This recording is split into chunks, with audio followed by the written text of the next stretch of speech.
Eu diria para vocês que existem três grandes vilões, e esses três grandes vilões são geralmente quem faz a gente abandonar no passado, são esses vilões que fazem a gente abandonar no presente, e são esses vilões que vão fazer a gente abandonar no futuro. Então você está querendo voltar a estudar música depois de um tempo parado, esse vídeo é para você. Bom, nesses 26 anos ensinando música, eu digo para vocês que o que mais acontece é chegarem alunos aqui que já tocam há algum tempo e estão parados, sei lá, parados há 1 ano, 5 anos, 10 anos, né? E querem retomar os estudos e se sentem um pouco perdidos, tanto daquilo que eles já sabiam fazer, quanto para onde ir, né? O que eu quis fazer aqui nesse vídeo de hoje é tentar explicar para vocês o que acontece com quem já estudou música e está tentando voltar e quais são os planos de ação para que você consiga retomar os seus estudos sem frustração, que é o pior inimigo que alguém pode ter nessas horas. Eu fiz um mind map aqui, onde eu vou tentar mostrar para vocês quais são as coisas mais importantes para se pensar na hora que você vai voltar a estudar. Como você já tocou há algum tempo e agora que você vai voltar, você com certeza não vai tocar tão bem quanto você tocava antes, você não vai se lembrar das coisas que você sabia e isso gera muita frustração. E essa frustração é o que faz quase todo mundo largar depois de retomar os estudos em muito pouco tempo. Às vezes a gente vê casos de pessoas que voltam a estudar e depois de 2 meses já largaram de novo. A gente vai tentar mapear todos os problemas que podem acontecer para te levar a desanimar, parar de estudar, e a gente vai se prevenir para que eles não aconteçam com você e você tenha sucesso na sua jornada, beleza? Então vamos lá. Eu diria para vocês que existem 3 grandes vilões, e esses 3 grandes vilões são geralmente quem faz a gente abandonar no passado, são esses vilões que fazem a gente abandonar no presente, e são esses vilões que vão fazer a gente abandonar no futuro. O primeiro deles, falta de objetivo. Gente, se você não sabe para onde você está indo, você não sabe que caminho pegar e você não vai chegar nunca, entende? Então a gente precisa ter objetivos claros daquilo que a gente quer fazer. Esse é o primeiro ponto. Segundo vilão, a falta de planejamento. Sem planejamento, você não vai chegar nos resultados que você espera, porque o planejamento garante que você tem aquele dia, aquele horário, aquele tempo, aquelas coisas para estudarem, o método que você está usando. Sem o planejamento fica muito difícil também você chegar em algum lugar, porque eu estudo quando der, e aí no dia que eu vou estudar, eu estudo o que eu tiver com vontade de tocar naquele dia, né? E esses estudos isolados, apesar de serem divertidos, eles também não te levam para lugar nenhum.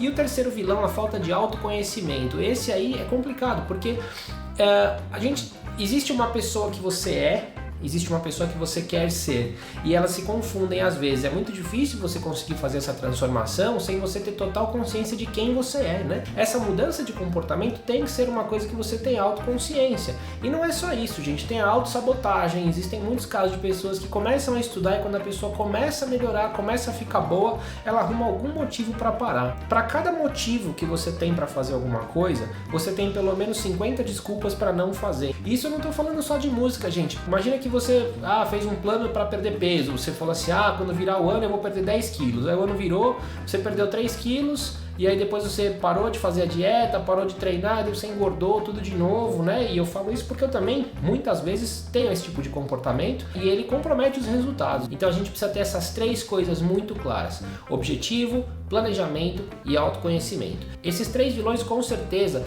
derrubam mais de 95% das pessoas que param de tocar. Existem outros casos sim, por exemplo, um problema com o patrimônio, a pessoa perdeu um instrumento, teve que vender, teve um problema de saúde, mas olha, isso não costuma ser o caso. O caso costuma se encaixar em um desses 3 que eu compartilhei aqui com vocês. O que uma pessoa precisa fazer para estudar, por exemplo, para ser um pianista de concerto, é muito diferente do que a pessoa precisa estudar para ser um violonista de churrasco. Dá para entender? A gente tem que traçar os nossos objetivos e a nossa rota de acordo com exatamente com aquilo que você quer ser daqui a um tempo. E também a gente vai tentar prevenir, né, os percalços que podem te fazer desistir novamente. Legal? Então fica aqui comigo que a gente vai dar uma olhadinha nesse mind map.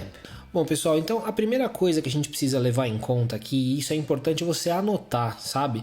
É legal você ter uma folha onde você tem anotações que te lembrem por que você está fazendo isso, por que você decidiu voltar a estudar, né? E acho que a primeira coisa importante é um motivo. Então, quer dizer, não vamos confundir motivo com objetivo, tá? A gente vai falar do objetivo um pouquinho mais lá pra frente. O objetivo tem que ser uma coisa mais precisa e mais técnica. O motivo é uma coisa genérica mesmo, sabe? É o porquê de você ter decidido voltar a tocar. Por exemplo, foi uma coisa para melhorar a sua autoestima? É só um hobby? Quer impressionar alguém? Tá procurando novos amigos? Quer reforçar as suas amizades? Você quer começar a tocar numa banda? Ou isso é uma coisa que você almeja desenvolver uma carreira, né? Então essa é a primeira coisa que você precisa definir com muita clareza. Por que é que eu estou decidindo voltar a tocar? Uma vez que você tem esse motivo muito claro, agora a gente precisa analisar o que aconteceu, né? Porque você um dia já tocou e parou de tocar. Então a gente vai olhar lá para o seu eu do passado e a gente vai tentar entender. Tem algumas perguntas importantes você fazer e anote isso num papel, porque isso vai ajudar a traçar a sua rota, né? Então eu preciso saber por que eu parei.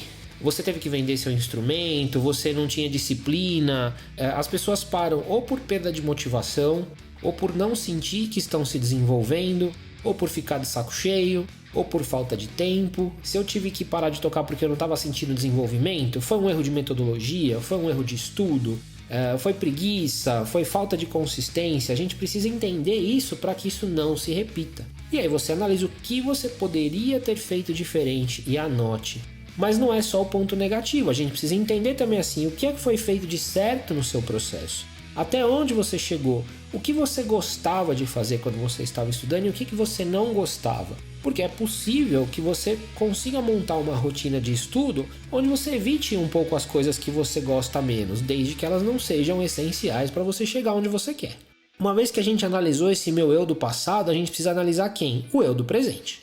E o eu do presente, ele tem que te dizer o que mudou. Quer dizer, você é uma pessoa diferente daquela que desistiu de tocar alguns anos atrás? Caso você tenha parado por muito tempo ou pouco tempo, onde que você está hoje? Seu nível técnico caiu muito? Né? É bom você fazer uma análise e entender.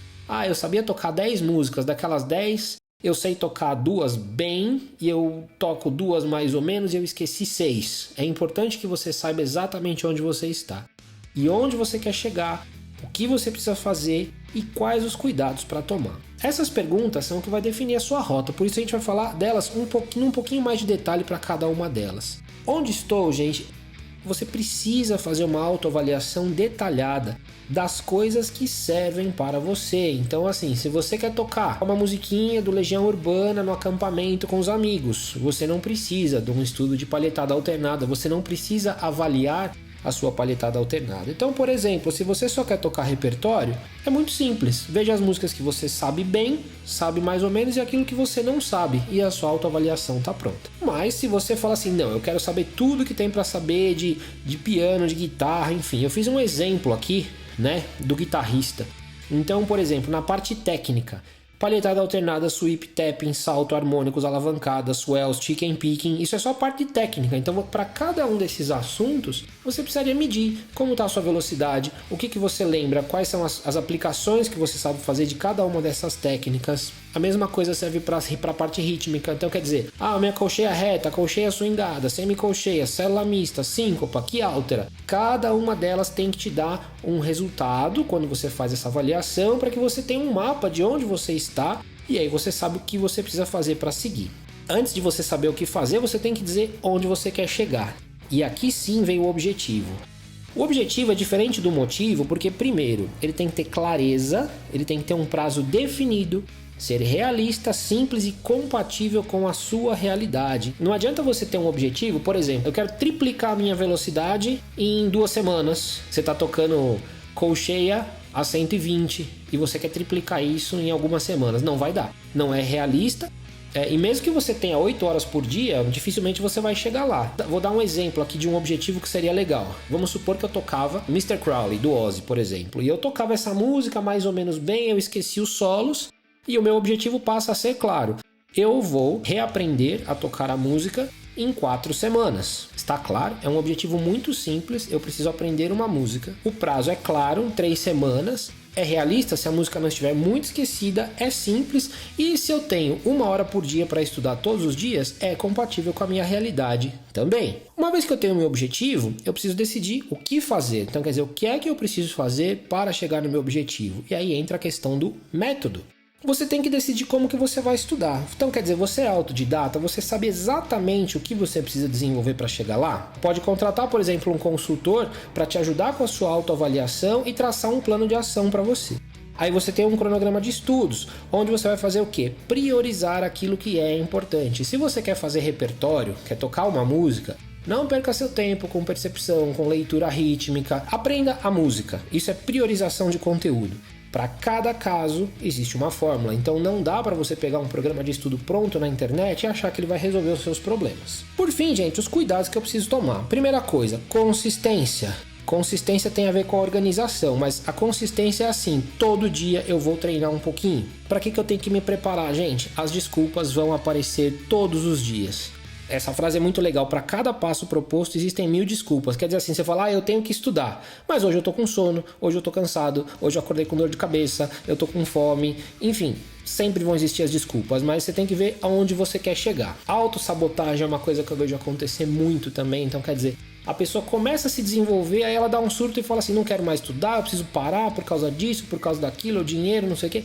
Gente, o progresso pode assustar um pouco se você tem essa tendência de autossabotagem, mas você precisa passar por cima disso. E a questão da procrastinação, gente, se você quer fazer alguma coisa, ninguém vai fazer por você. Você precisa tirar o bumbum da cadeira, sentar e estudar, quer dizer, botar o bumbum na cadeira, na verdade, né? E estudar, né? Seu compromisso com você mesmo é inegociável, só você pode chegar onde você quer. E a dúvida, você fala assim, puxa, será que eu sou capaz? Será que um dia eu vou chegar lá, né? A gente vê muita gente com essa ideia, né? De, será que um dia eu vou conseguir tocar igual o guitarrista que eu mais gosto? E tem uma coisa das artes marciais, que é uma frase, todo faixa preta é apenas um faixa branca que nunca desistiu. Então não importa onde você esteja, vá treinando que você vai chegar lá. Questão da organização, gente, o tempo de estudo tem que ser muito bem estruturado para que você não perca tempo, para que você consiga chegar realmente onde você quer de uma forma objetiva. Às vezes, se você estuda errado, você fica meses para resolver uma coisa que você poderia resolver em dias se tivesse estudado com um pouco mais de objetividade. Não comece uma sessão sem um plano, você tem que saber cada vez que você senta para estudar, o que você vai pegar para estudar e onde que você precisa chegar com aquilo naquela sessão de estudos. Não perca tempo com doodling. Então o doodling que eu tô falando aqui é essa coisa de eu sento lá e fico tipo tocando qualquer coisa, dando umas palhetadas, tocando um pedaço de música que eu nem sei tocar inteira.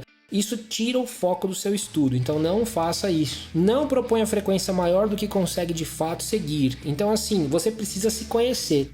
Não adianta você falar assim, eu vou estudar 3 horas por dia se você só tem 15 minutos. Então assim, seja realista e ajuste os seus objetivos de acordo com o tempo que você tem. Não fuja do método, desvios não são atalhos. Então se você propôs um método para chegar em algum lugar, gente, é o caminho. Se você sai do caminho, você não chega onde você quer. Então precisa ficar no método. Mas algumas frases aqui que são importantes, gente. Não existe atalho. Então se alguém está vendendo um curso e fala que você vai aprender a tocar em 6 meses, é mentira. Não tem negócio, não tem papo. Esse cara que está vendendo o curso para você, essa pessoa que está vendendo o curso para você, é uma pessoa que levou 20 anos, 25 anos para aprender a tocar como ela toca. Ela não vai te ensinar em 6 meses. Você não vai aprender. Ninguém pode fazer por você. Então, gente, mais uma vez, bumbum na cadeira. Estude. Importante, divirta-se. Se você não está se divertindo, a música não está cumprindo o papel dela na sua vida. Você precisa curtir o processo. E por fim, celebre cada pequena conquista. Pô, aprendi um riff, pega esse riff, toca, grava, mostra pra todo mundo, posta nas mídias sociais, sabe? Se prepare pros haters, mas os haters só estão ali porque eles não são capazes de fazer aquilo que você faz. Eles têm inveja de você. Então assim, se aparecer um hater lá na sua página, ignora, tá tudo certo, não é problema nenhum. Ele é só uma pessoa que percebeu alguma coisa em você que incomodou ele, sabe? É muito gostoso você participar desse seu próprio desenvolvimento e falar, puxa, eu tô de parabéns, eu consegui fazer uma coisa que eu não conseguia fazer antes. Espero que essas dicas tenham ajudado, espero que vocês tenham curtido o vídeo um pouquinho diferente do que a gente costuma fazer. Se vocês quiserem ver um vídeo, por exemplo, proposta de planejamento de estudos, deixem nos comentários aí que a gente produz para vocês. Se puderem, sigam o canal. Deixem o seu like, divulguem para os amigos, aproveitando para lembrar aí, quando a gente bater os nossos 500 subs, vai rolar um sorteio, vamos sortear uma camiseta muito legal do Pensando Música, que vocês já podem ver aí no link da tela. Valeu galera, espero que tenham gostado, vida longa e próspera!